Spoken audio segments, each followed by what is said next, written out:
Assalamualaikum warahmatullahi wabarakatuh. Selamat pagi anak-anak. Bagaimana kabar kalian? Alhamdulillah ternyata kita sudah memasuki minggu-minggu akhir semester 2 ini. Bagaimana kabar kalian anak-anak? Ya, tentunya hari ini kan masih masa-masa pandemi yang kita belum bisa tatap muka, kita masih luring ya. Oleh karena itu, untuk materi minggu ini, Bu Indah akan memberikan materi yaitu tentang prokrastinasi, yaitu menunda-nunda pekerjaan. Nah, perlu kita ketahui semua ya, bahwa keadaan seperti ini, kita belajar di rumah itu kadang-kadang melenakan. Ada yang waktunya kita harus mengerjakan, tetapi kadang kita abaikan, kita sisihkan dulu, akhirnya kita mengerjakan sesuatu, kadang kita tidur dulu, apalagi saat-saat puasa seperti ini ya, kalau mau mengerjakan tugas males, ngantuk, lapar ya, akhirnya tugas kita abaikan dulu. Oleh karena itu hari ini, materi kita kali ini Bu Indah akan menyampaikan yaitu tentang prokrastinasi. Silahkan menyimak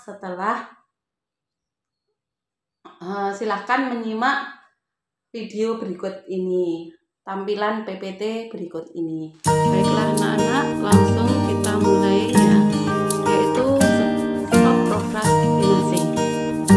Nah, sebelum Bu Indah mengulas lebih lanjut, apa sih itu prokrastinasi? Bu Indah mau tanya dulu.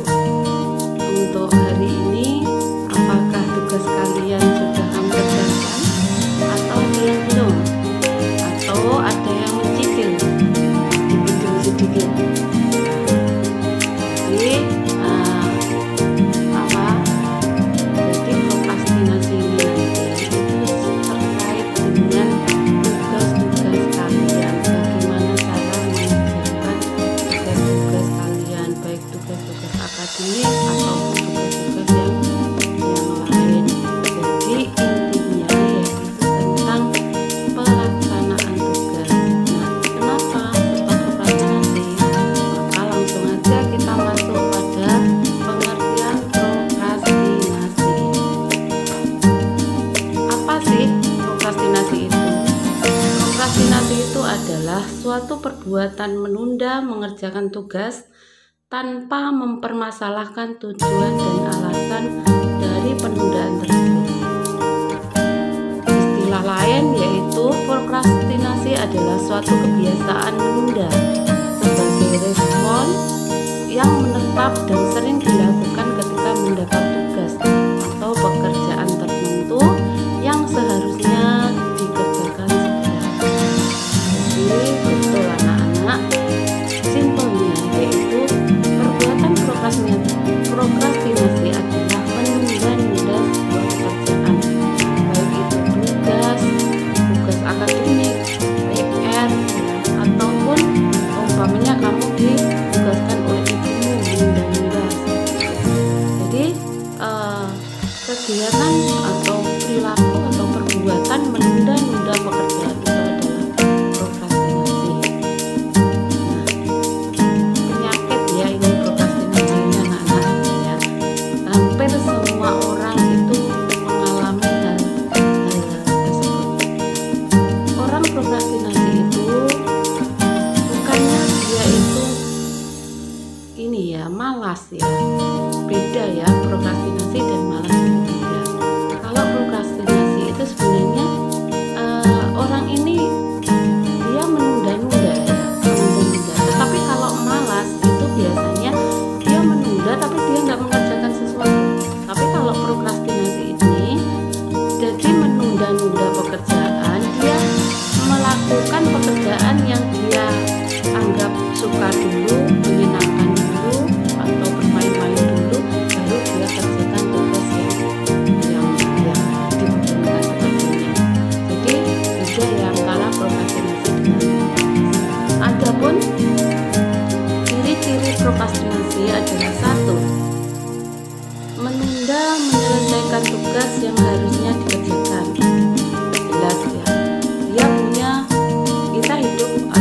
kita sebagai siswa itu pasti punya tugas-tugas tertentu, baik PR atau tugas ketika kita di dalam kelas diberikan pelajaran oleh guru.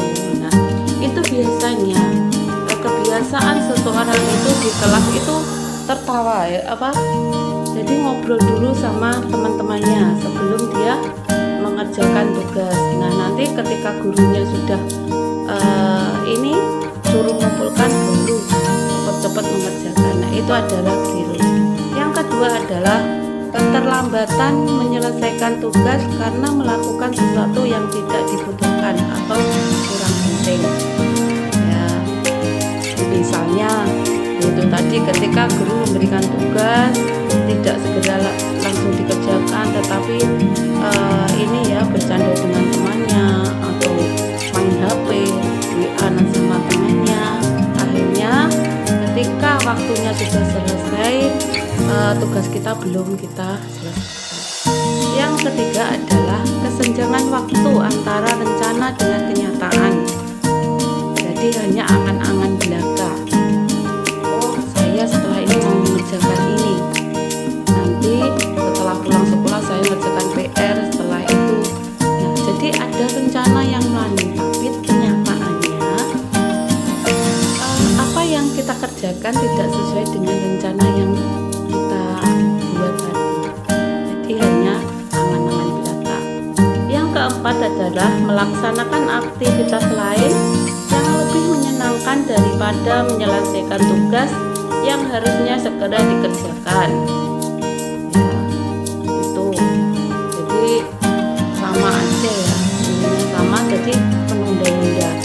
Yang kelima adalah seringkali senang di awal, menyesal di belakang atau belakangan. Jadi merasa banyak waktu, merasa senang, oh itu saya bisa mengerjakan. Akhirnya dia merasa senang, merasa banyak waktu. Nah, ternyata dia mengerjakan yang lainnya, tidak segera melaksanakan tugas. Setelah deadline, maka kebingungan, oh ternyata ini ya tugasnya banyak sekali, ternyata tugasnya untuk kejelian. Akhirnya merasa kelaparan. Nah, itu adalah 5 tanda atau ciri-ciri prokrastinasi. Nah, saya yakin ya kalian pindah tidak ingin ya terus-terusan melakukan prokrastinasi. Tentunya kita semua ingin mencegahnya supaya prokrastinasi itu tidak terus-terusan kita lakukan. Cara mengatasi prokrastinasi adalah 1. Membuat daftar prioritas yang akan dikerjakan termasuk perencanaannya. Jadi kita buat daftar prioritas, karena kadang kalau kita itu tidak membuat skala prioritas, kita itu bingung mau mengerjakan ya. Dan kadang karena kita itu bingung, akhirnya semua tidak dikerjakan. Jadi lebih baik buatlah skala prioritas mana yang sekiranya pekerjaan atau tugas itu mudah kamu kerjakan dulu. Nah, itu yang mudah-mudah dulu, kemudian baru yang sulit. Dan terus kamu juga harus punya rencana strateginya, yang sulit itu bagaimana, seperti itu, biar kamu tidak malas untuk mengerjakannya. Selanjutnya yang kedua, cara mengatasinya adalah mencegah atau menghilangkan sementara distraktor atau gangguan sampai tugas terselesaikan. Contoh HP, game, TV, musik, YouTube, dan lain-lain. Jadi alat-alat atau apapun yang membuat kalian itu ya terlena ya, atau kalian kesenangan alat untuk menyalurkan kesenangan kalian itu hindarkan dulu, karena itu adalah godaan. Ketika kamu mengerjakan tugas, ternyata HP-nya bunyi. Nah, akhirnya kamu memegang, oh ternyata ini YouTube kesukaanku, ada yang terbaru mulai. Nah, akhirnya tidak mengerjakan tugas,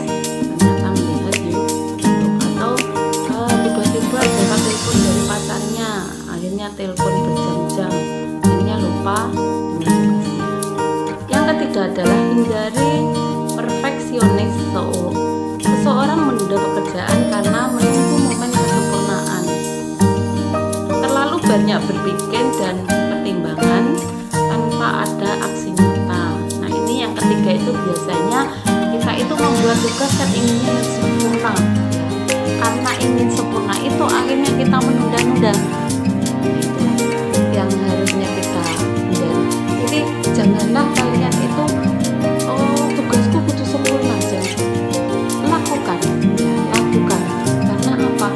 Karena ketika kalian sudah ingin tugasku sempurna, maka kalau kalian mengalami hambatan ketika mengerjakan, maka itu nanti kamu letakkan. Tetapi kalau kamu santai ngerjakannya, jangan terlalu perfeksionis ya udah, yang penting saya sudah ngerjakan, perkara benar atau salah nanti urusan belakangan ya. Tapi ya tidak seperti itu sih ya. Jadi ya tetap kita itu berusaha, tetapi jangan terlalu perfeksionis, karena terlalu perfeksionis itu juga tidak bagus. Selanjutnya yang keempat adalah hindari multitasking. Jadi mengerjakan bermacam-macam pekerjaan dengan waktu yang hampir bersamaan sehingga tidak bisa fokus. Jadi jelas, karena pikiran kita itu kalau bercabang-cabang itu akan sulit. Jadi lebih baik satu kerjakan, selesai, kerjakan yang lain, selesai, kerjakan yang lain. Jangan kamu lakukan banyak pekerjaan dalam waktu yang berbarengan, karena manusia itu otaknya ada batasnya. Selanjutnya yaitu yang kelima, berikan reward pada diri sendiri jika berhasil menyelesaikan tugas tepat waktu sesuai prioritas dan rencana. Berilah hadiah pada diri sendiri agar lebih termotivasi. Jadi tidak perlu mahal, contoh drama atau game ke kafe. Jadi kalian gini, aku kalau tugasku ini nanti selesai, aku nanti mau ngopi, atau kalau tugasku selesai aku bisa game berapa jam. Berilah reward seperti itu. Karena apa? Ketika kita itu memberi reward atau memberi hadiah pada diri kita sendiri, itu juga bisa memotivasi kita untuk menyelesaikan tugas tepat waktu. Nah, itu tadi adalah cara mengatasi prokrastinasi. Silahkan kalian lakukan. Insya Allah kita bisa menyetop perilaku prokrastinasi. Selanjutnya anak-anak, ini adalah skala untuk melihat kamu adalah nanti kamu nilai. Jadi jika saya memiliki angka 0 sampai 100, di mana 0 adalah prokrastinasi termudah dan 100 prokrastinasi tertinggi. Jadi menunda-nunda pekerjaan rendah. Jadi tertib. Yang 100 itu prokrastinasi tertinggi, menunda-nunda pekerjaan sangat tinggi atau hampir selalu. Selanjutnya, nilailah dirimu sendiri ada di angka berapakah prokrastinasimu atau menunda-nunda pekerjaanmu. Selanjutnya, kalau kamu sudah menentukan angka, jelaskan seperti apa prokrastinasi yang selama ini kamu lakukan ya. Tulis di kertas seperti itu. Nah, setelah itu jika kamu sudah memilih angka prokrastinasimu, selanjutnya apa rencanamu agar nilai prokrastinasi itu menurun dan kamu jauh lebih baik dalam mengerjakan tugas. Tulislah rencanamu langkah per langkah di lembaran ya. Nanti kalian foto dan kirimkan ke Bu Indah. Baik, jadi materi kita hari ini Bu Indah cukup.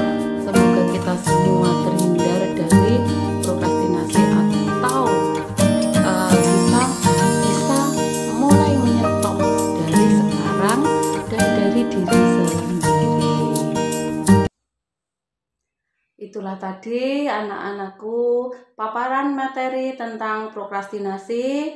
Silahkan kalian cermati, kalian pahami, dan semoga setelah Bu Endah memberikan materi ini, kalian sudah bisa menghindari prokrastinasi itu, dan kalian bisa mengumpulkan tugas tepat waktu, sehingga kalian tidak terbebani oleh tugas-tugas yang menumpuk.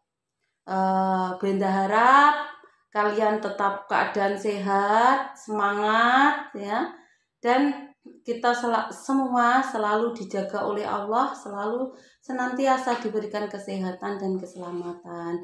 Terima kasih, sampai ketemu lagi besok minggu depan. Assalamualaikum warahmatullahi wabarakatuh.